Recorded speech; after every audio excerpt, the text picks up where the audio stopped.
Hi there. Here's my solution, and I will take you also through the AP scoring rubric for this investigative task, question number 6, involving hurricane damage. So in part A, this is my graph of damage relative to distance from the coast. It's very important that you label your graph accurately.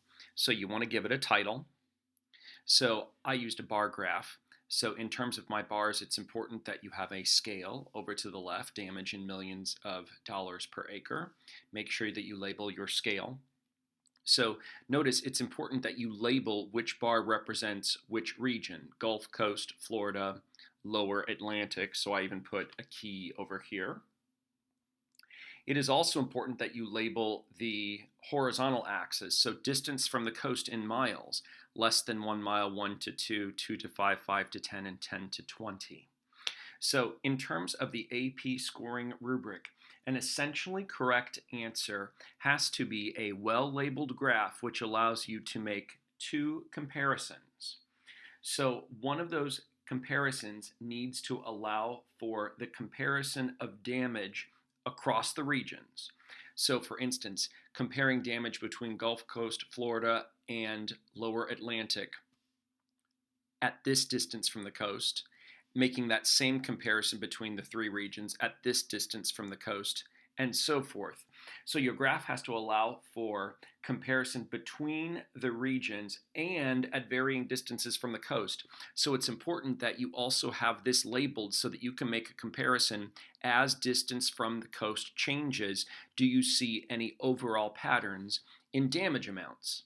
So if you get a partially correct answer, that would be because you're only creating a graph that you're only able to make one of those two comparisons from your graph, or maybe you're able to make both of those comparisons, but the graph is poorly labeled or not labeled. So if you had not labeled the axes, or if you had not labeled the bars as to which represents which region. So an incorrect answer would be one that doesn't allow for any of those two comparisons, or it allows for just one of those comparisons, but it's also poorly labeled. So for the most part, I think that most students should be able to get this essentially correct as long as you're careful. So going on to the next part of the question, you want to use that graph in order to make some comparisons. So according to the AP rubric, there are two comparisons that you need to make. If you make both of them, you have an essentially correct answer. So simplifying things a little bit, if you only make one of the two comparisons, you have a partially correct answer. And if you really don't imply either of these comparisons, then you have an incorrect answer. So in general, as distance from the coast increases, the damage amounts, those decrease. So that's one of the comparisons that's important to make. Also, at all distances from the coast except for 5 to 10 miles, Florida has the most damage in millions of dollars per acre. There is a difference, though. At 5 to 10 miles from the coast, the Gulf Coast damage amount is just slightly higher than the Florida amount, 7.3 million per acre versus 6.4 million per acre. So both of those comparisons are required. Something else to think about too. In this second comparison, you must make the exception. You must indicate except for 5 to 10 miles. It would be incorrect to say that Florida damage amounts are the highest. You can't say that. You must imply that there is at least one situation where those damage amounts aren't the highest for Florida. So you could say, for instance, at most distances from the coast. I kind of regret, as I wrote my answer, I kind of regret putting the word all there and underlining it, because the truth is it really isn't all distances from the coast. It's very important that when I wrote my answer, I indicated this exception. So if I had to revise this answer, I would take out the word all. I would say at most distances from the coast, and I wouldn't underline it. Without that exception there, this would have caused my answer to be partially correct instead of essentially correct. Something to think about. You don't have to write a lot, but you have to get both of those comparisons in there. So the next portion of the rubric is a combination of parts C and D. So in part C, you have to get the ranks into the table correctly, and it really is as simple as it seems. To get the average ranks, you're just taking the average of these 5 amounts, the average being 2, the average being 1.2, and for lower Atlantic, that average being 2.8. You do not have to show your work, that's according to the rubric, you do not have to show your work for how you calculated these averages, but you have to put it in the table.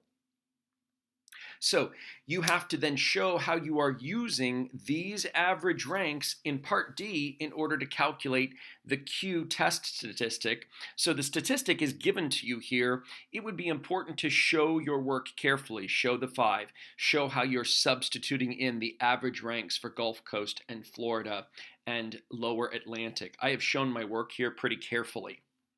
So for the third part of this question, an essentially correct answer for element 3 has the table completed correctly in part C and the correct test statistic for Q calculated in part D.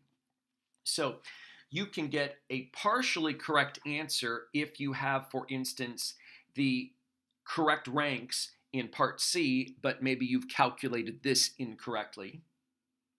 So also, partially correct would have incorrect ranks in part C, so maybe you have these ranked incorrectly in part C, so you have different average ranks, but then you used your average ranks, which might have been incorrect, and you used them, though, correctly in the calculation of this test statistic. So you might get a different answer here as long as you show your work for how you use those average ranks.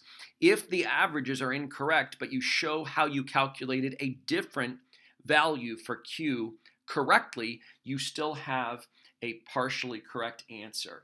Otherwise, it's incorrect.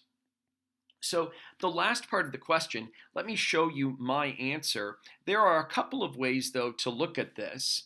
So you can use the table here on this side. I'm particularly fond of this graph at the top of the next page. So let me read my answer through to you. I have styled this answer as a classic statistical test. So once we finish studying statistical tests, I think that you'll be more comfortable with the structure of this answer. So it's really important to note this. Under the assumption that there is no difference in the distribution of the hurricane damage amounts among the 3 regions, that is the null hypothesis. That is the assumption that is made. We are under the assumption the null hypothesis is true. And literally, you can get almost that exact wording by looking at the null hypothesis. There's the statement of the null hypothesis. That's what was assumed to be true when the simulation was run, when the 1,000 simulations for the Q statistic was run, and this table was calculated, and then the graph on the next page was actually put together. So under that assumption that there is no difference in the distribution of hurricane damage among the 3 regions, the likelihood of a Q test statistic as or more extreme than 6.4, ours was 6.4, so the likelihood of seeing a 6.4 or higher, if indeed there is no difference in the distribution of hurricane damage among the 3 regions. Notice that likelihood is only 0.039. So you can get that a couple of ways. You can get that likelihood by going to 6.4 and looking at the values of Q that were at 6.4 or above. Those are a total of 3.9%. You can get the same thing by looking at the graph. So here is 6, so here are the values at 6.4, so literally I have taken the sum of the 16, the 15, the 6, and the 2. There were 39 simulated values of this statistic at or above the 6.4. 39 out of 1,000 is again 0.039. But notice, if the null hypothesis is true, the likelihood of a statistic as extreme or more extreme than our 6.4 is only 0.039. That's a small probability. That's a small p-value. So this is unlikely, and it is unlikely because it is less than the 5% standard that we've been discussing. So because what we have observed is unlikely, if the null hypothesis is true, we can reject the null hypothesis. And the conclusion that we can make is that we have evidence that the alternative may be true. There is evidence of a difference in the distribution of hurricane damage amounts among the three coastal regions. So literally that phrase I copied from the statement of the question. We do have evidence of a difference in the distribution of hurricane damage amounts among the three coastal regions. It's really important that you write in context.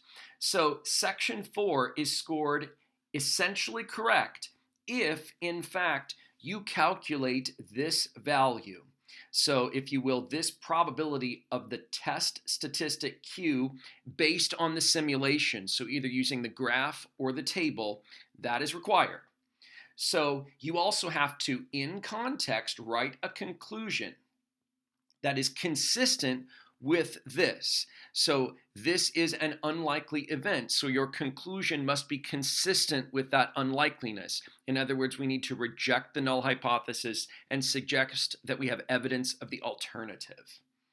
So, partially correct if your response includes only one of those two ideas. So if for some reason you don't get this value, this probability correct, but nevertheless you have a different value and you use that value correctly in order to make a decision regarding the null hypothesis, whether you can or you can't reject it, and whether or not you do or don't have evidence of the alternative. So this would be an incorrect answer then if both of those components are missing. So the total score for this question would be out of 4 points. So every essentially correct component would give you 1 point, every partially correct component would give you a half of a point, and every incorrect component would give you 0 points. So something to think about if you end up between 1 and 2 points or 2 and 3 points. So if you end up with half points, let's say you have a score of 1.5 points or 2.5 points or 3.5 points, then a holistic approach is used to determine whether your score goes up to, let's say you have 2.5 points. A holistic approach will be used to determine whether your score is bumped from a 2.5 up to a 3 or from a 2.5 down to a 2. And by holistic, we mean we look at the overall strength of your response, whether things are communicated in context, whether work is shown correctly and accurately and successfully, whether your graph is well labeled. It is the details then that decide whether or not a response that's at a half value, for instance, a 2.5, whether that is bumped up to a 3 or whether it is taken down to a 2, because ultimately your score will be either 0, 1, 2, 3, or 4 points out of 4 for this question. Hope this has been helpful.